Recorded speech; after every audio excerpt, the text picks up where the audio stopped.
আল্লাহ নবী বলেন এই আমলটা যারা করবে প্রত্যেক ফরজ নামাজের পর 33 বার সুবহানাল্লাহ, 33 বার আলহামদুলিল্লাহ, 33 বার আল্লাহু আকবার, এরপর লা ইলাহা ইল্লাল্লাহু ওয়াহদাহু লা শারীকা লাহ লাহুল মুলকু ওয়া লাহুল হামদু ওয়া হুয়া আলা কুল্লি শাইইন কাদির, এই হলো মোট 100 বার। আল্লাহ নবী বলেন গুফিরাত লাহু খাতায়া ওয়া ইন কানাত মিসলা জাবাদিল বাহরি, সমুদ্রের ফেনা পরিমাণ গুনাহ হলেও আল্লাহ মাফ করে দেয়। সমুদ্রের ফেনা পরিমাণ গুনাহ আল্লাহ মাফ করে দেয়। তো এটা কিন্তু একটু বড়। আরেকটা ছোট আমল আপনাদেরকে শিখাই, বুখারীর বর্ণনা, যেটা আগে বলতেছিলাম 6405 নম্বর হাদিস। আমার সাথে বলেন সুবহানাল্লাহি ওয়া বিহামদিহি, বাস শেষ আর না, বলেন সুবহানাল্লাহি ওয়া বিহামদিহি, এতটুকু। قال رسول الله صلى الله عليه وسلم من قال سبحان الله وبحمده في اليوم 100 مرة, আল্লাহর নবী বলেন সুবহানাল্লাহি ওয়া বিহামদিহি প্রত্যেক দিন যদি কেউ 100 বার পড়ে, কয়বার পড়েন তো আপনারা? কি বাস একটুকুই, সুবহানাল্লাহি ওয়া বিহামদিহি কয়বার নিয়মিত? 100 বার। হুত্তাত খাতায়াহু ওয়া ইন কানাত মিসলা জাবাদিল বাহরি, সমুদ্রের ফেনা পরিমাণ গুনাহ হলেও আল্লাহ মাফ করে দেন। এটা 100 বার পড়বেন প্রত্যেক দিন, যে কোনো সময় 100 বার পড়লে আল্লাহ মাফ করে দিবেন। মসজিদে গিয়ে বসে রয়েছেন, কাজ নাই, এখনো 20 মিনিট 15 মিনিট বাকি আছে, এগুলো পড়েন বসে সুবহানাল্লাহি ওয়া বিহামদিহি, আপনি 100 বার পড়েন।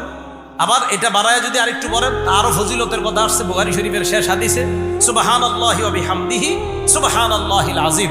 এটা যদি বাড়ায় পড়েন আপনি, নবীজি সাল্লাল্লাহু আলাইহি সাল্লাম বলেন এই দুইটা আল্লাহর কাছে অনেক প্রিয়। খাফিফাতানি আলাল লিসান, মুখে বলতে অনেক সহজ। সাকিলাতানি ফিল মিজান, আল্লাহ রাসূল সাল্লাল্লাহু আলাইহি সাল্লাম বলেন সুবহানাল্লাহি ওয়া বিহামদিহি সুবহানাল্লাহিল আযীম, এই দুইটা বাক্য হাবিবাতানি ইলার রহমান, আল্লাহর কাছে অনেক প্রিয়। খাফিফাতানি আলাল লিসান, মুখে বলতে সহজ। সাকিলাতানি ফিল মিজান, মিজানের পাল্লায় ভারী হয়ে যাবে। ভাই আমলটা করবো তো ইনশাআল্লাহ। এবার আমার সাথে আরেকটা আমল করেন, বাস একবারই করেন, বলেন সুবহানাল্লাহি সুবহানাল্লাহ আলহামদুলিল্লাহ। মাত্র কয়বার বললাম? আচ্ছা আবার বলেন তো সুবহানাল্লাহ আলহামদুলিল্লাহ।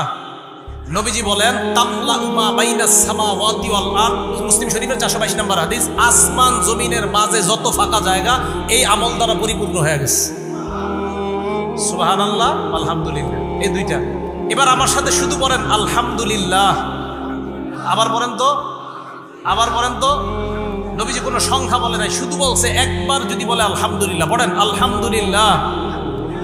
তামলাউল মিজান, মিজানের পাল্লা ভরে গেছে। এই আমল আমি আপনি না করলে কে করবে? তাহলে 11 নম্বর উপায় গুনাহ মাফের জিকির করা।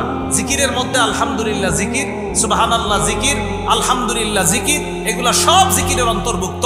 কোরআনের কারীমের তেলাওয়াত করা, এগুলাও জিকিরের অন্তর্ভুক্ত। আল্লাহ পাক রব্বুল আলামিন আমাদের সকলকে গুনাহ মাফের যে 11টা উপায় আলোচনা করা হয়েছে, একটু বসেন। 1 নাম্বার তওবা করা, 2 নাম্বার ইস্তেগফার পড়া, 3 নাম্বার ক্ষমা পাওয়ার আশায় দোয়া করা, 4 নাম্বার নবীর পূর্ণ আনুগত্য করা, আর পূর্ণ আনুগত্য মানে নবীজির সুন্নত সাহাবাদের সুন্নত আঁকড়ে ধরা, 5 নাম্বার আজান দেওয়া, 6 নাম্বার 2 রাকাত নামাজ পড়া, 7 নাম্বার 5 ওয়াক্ত নামাজ পড়া, 8 নাম্বার জামাতের সাথে নামাজ পড়া, 9 নাম্বার গুনাহ হয়ে গেলে সাথে সাথে একটা ভালো কাজ করা, 10 নাম্বার জিকিরের মজলিসে বসা, 11 নাম্বার জিকির করা। এই উপায়গুলো আমরা অবলম্বন যদি করতে পারি নিয়মিত, আল্লাহ আমাদের গুনাহগুলো মাফ করতেই থাকবেন। আল্লাহ আমাদের সকলকে গুনাহমুক্ত জীবন নিয়ে যেন আমরা কবরে যাইতে পারি, আল্লাহ তৌফিক দান করেন। আমিন ওয়া আখিরু দাওয়ানা আলহামদুলিল্লাহি রাব্বিল আলামিন।